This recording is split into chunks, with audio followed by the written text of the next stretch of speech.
जिन्होंने पानी की सेवा करी है, उन सबका यहाँ पर धन्यवाद है। जो बाहर से प्रेस के मीडिया के लोग आए, उनका भी यहाँ पर धन्यवाद है। देखो मुद्दा क्या है कि पिछले 9 महीने हुए, 9 महीने से जो आंदोलन देश की राजधानी में कई लाख आदमी दिल्ली को घेर के बैठे हुए हैं। भारत सरकार ने 22 जनवरी से बातचीत को बंद कर दिया गया है। आंदोलनरत में जो हमारे शहीद किसान हुए करीब 650 से ज्यादा, अरे इसमें मत कर भाई, हमारे जितने भी बॉर्डर हैं, हमारे शहीद किसान वहां पे हुए। प्रधानमंत्री भारत सरकार ने एक भी जवाब ये नहीं दिया कि हम 1 मिनट का मौन धारण करेंगे।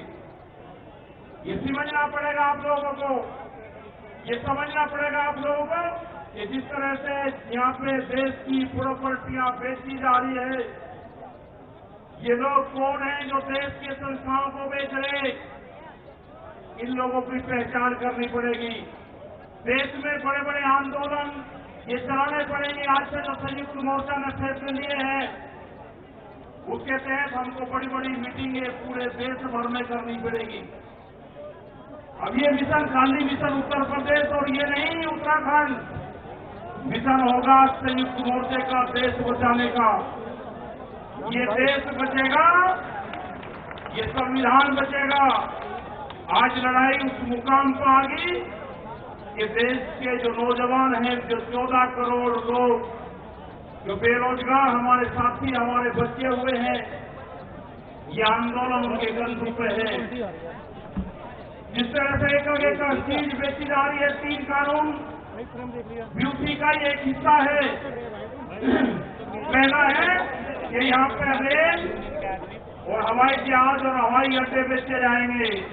इसने परमिशन दी, इसकी ताकत है कि देश की प्रॉपर्टियों को बेचोगे। आपने घोषणा पत्र में नहीं लिखा, देश की जनता को धोखा दिया, धोखा न पड़े।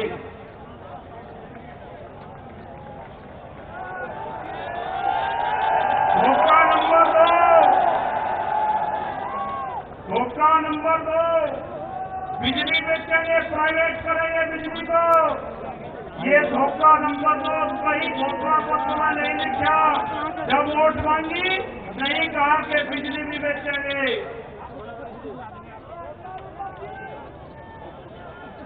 ये सड़क बेचेंगे, पूरी सड़कों पर टैक्स लगेगा और एनएच के आसपास 500 मीटर तक अपनी कोई चाय की दुकान और गुमटी भी नहीं लगा सकता। अगर किसी ने चाय का बचका रखा तो वह जमीन उसकी गांव समाज में नहीं होगी। ये सड़कों को बेचने का काम करेंगे। ये देख लेना क्या क्या चीज बिक रही है। ये सेल फॉर इंडिया का बोर्ड देश में लग चुका है। यार बहुत गया। ये है LIC, जो बड़ी कंपनी देश की, बैंक, ये सब बिखरे हैं। इनके खरीदार कोई और नहीं है, खरीदार अडानी और अंबानी है। ये बिखरे हैं सब।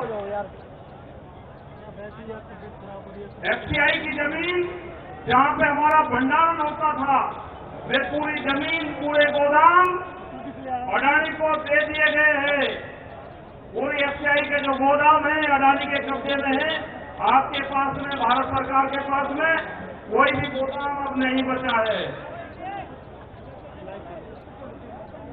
देश के बंदरगाह, पूरा जो समुद्र के तट से 100 किलोमीटर तक एक कंपनी को बेचती है, वे बंदरगाह भी बिके।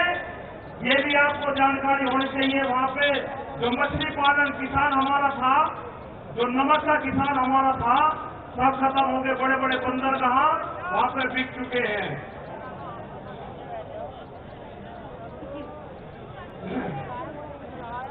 ये जल को बेच रहे हैं। जल का पूर्ण रूप से प्राइवेट कंपनियों को नदियां बेची जा रही है। जो नदियां, जो जल हमारी जीवन रेखा होती थी, उनको बेचने का काम पूरे देश में करा जा रहा है।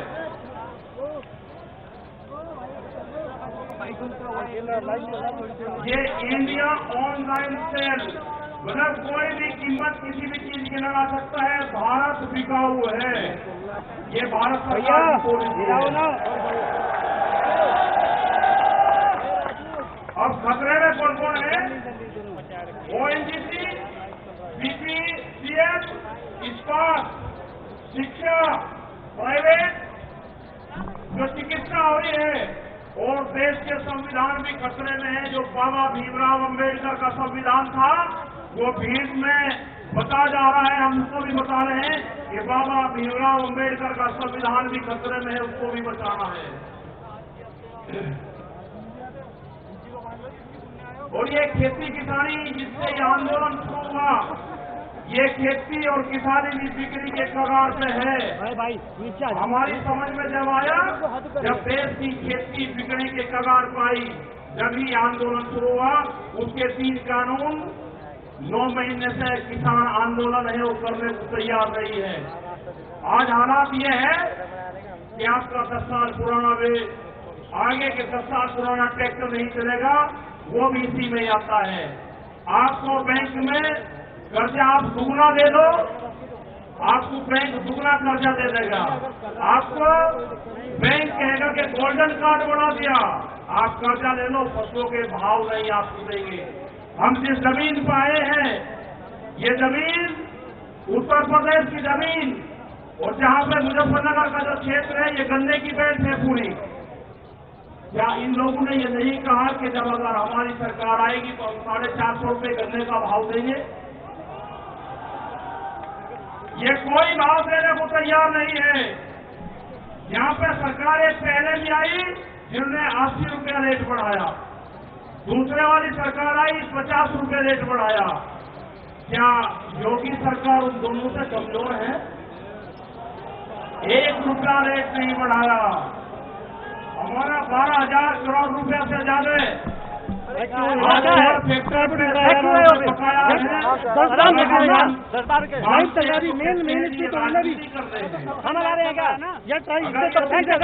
राजनीति है। तुम्हारा हमें एलिगेशन लगाएंगे। हम 9 महीने से आते हैं, आप लोगों के बीच से वहां पे गए, आप बहुत जिम्मेदारी के साथ में वहां पे छोड़ गए। पूरा संयुक्त मोर्चा दिल्ली के चारों तरफ है, हम घर नहीं जाएंगे। मुजफ्फरनगर में भी आए, संयुक्त मोर्चे की मीटिंग में इस मैदान में आए। इस मैदान से बाहर मुजफ्फरनगर की जमीन पर पैर नहीं रखेंगे।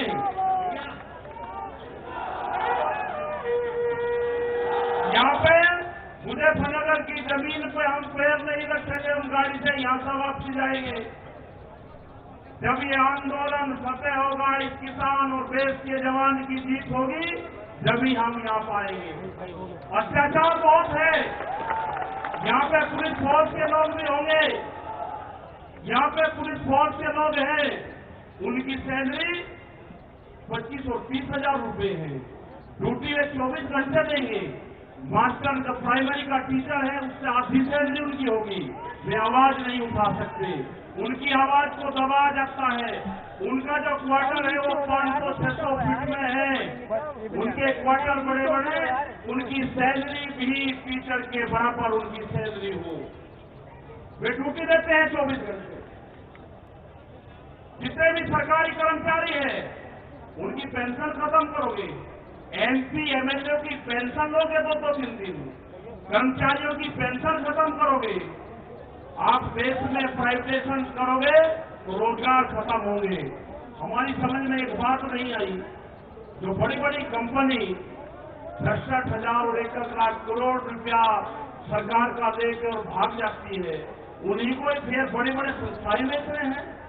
वो पैसा कहाँ जा रहा है? अगर पूरे हमारे संस्थाओं के रेल में बिक्री है, रेल के 4.5 लाख कर्मचारी बेरोजगार होंगे।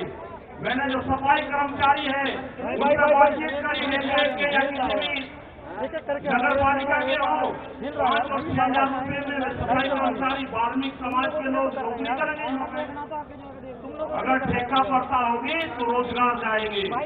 अगर प्राइवेट कंपनी के हाथ में ये कंपनियां जाएंगी जिस तरह से रेलवे गई 4.5 लाख कर्मचारी बेरोजगार होंगे।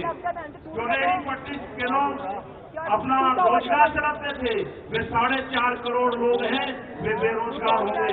बड़ी बड़ी एमोजेन जैसी कंपनी आ रही है जो इस देश में व्यापार करेगी, इस देश में मॉल खुलेंगे, वे हमारे मजदूर भाई कहाँ जाएंगे? ये उनकी भी लड़ाई है। ये लड़ाई जितनी भी संस्थाएं बिक रही है उसकी लड़ाई है। और आपने आगे की और हम बात बता देना चाहते हैं। ये लड़ाई शुरू हुई 3 काले कानून से। ये लड़ाई शुरू हुई एमएसपी पे गारंटी कानून से। हमने एक ही जिले का एक डाटा भारत सरकार को दिया, यहाँ उत्तर प्रदेश के अधिकारियों को दिया, यहाँ के मुख्यमंत्री को दिया। रामपुर जिले में जो मंसूरी धान की खरीद होती है वो बिहार में पैदा होता है, उसको बेच रहा है यहाँ पे। वो पंजाब जाता है, हरियाणा जाता है। बड़े व्यापारी का धान फसलें एमएसपी पे बिकती है, किसान की 10 से 15% बिकती है। ये आपको समझना होगा। पूर्ण रूप से फसलों के दाम नहीं तो वोट नहीं, ये नारा लगाना पड़ेगा। फसलों के दाम नहीं तो वोट नहीं। जब तक इस सरकार को वोट की चोट नहीं दोगे, ये दोनों बाहरी लोग हैं, इनको यहां से जाना होगा। अमित शाह, मोदी और योगी ये चुनाव जीत का है। ये उत्तराखंड से चुनाव जीत के प्रधानमंत्री बने, कोई ऐतराज नहीं। उत्तर प्रदेश की जमीन से जीत के गुजरात में गुंडागर्दी के दम पे आना हो, वहां पे पुलिस स्टेट है, वहां पर जीत के देश का प्रधानमंत्री बने, कोई ऐतराज नहीं है। लेकिन उत्तर प्रदेश की जमीन पे ये दंगा करवाने वाले लोग हैं, इनको यहाँ पे बर्दाश्त यहाँ की जनता नहीं करेगी। ये मिशन जो संयुक्त मोर्चे का है ये तय हो चुका है। और हम वो 28 तारीख की याद आप सबको याद होगी। वो 28 तारीख की याद भी याद कर लेना। वहां पर ना मुसलमान बचना था, ना सरदार भाई बचना था, और ना देश का किसानी झंडा बचना था। उस रात को देश में आंदोलन का कत्लेआम होता, उसके बाद में देश में कोई आंदोलन नहीं हो सकता था। वे 148 लोग वहां पे थे और 8000 की पुलिस और गुंडे के तत्व पे वहां पे कब्जा करने की नीयत थी। लेकिन ये 72 लोग वहां पे थे जो 20 मिनट के बाद ही जो वहां से घोषणा हुई, वे 20 मिनट बहुत महत्वपूर्ण थे। जब देश की जनता साथ में खड़ी हुई, जब हमने जल मांगा तो गंडेला खाक, हरियाणा पूरा हरियाणा खाक सड़कों के ऊपर था, पूरा उत्तर प्रदेश सड़कों के ऊपर था। ये तरह का तोड़ने का काम करेंगे, हम जोड़ने का काम करेंगे। ये सरकारें आज से फिर वादा लेकर जाते हैं कि वहां पे अगर हमारी कब्रगाह वहां पे बनेगी, हम मोर्चा नहीं छोड़ेंगे। अगर हमारे को शहीद होना पड़ेगा तो हम मोर्चे पर होंगे, या तो जीत पाएंगे, बगैर जीते नहीं आएंगे वापसी।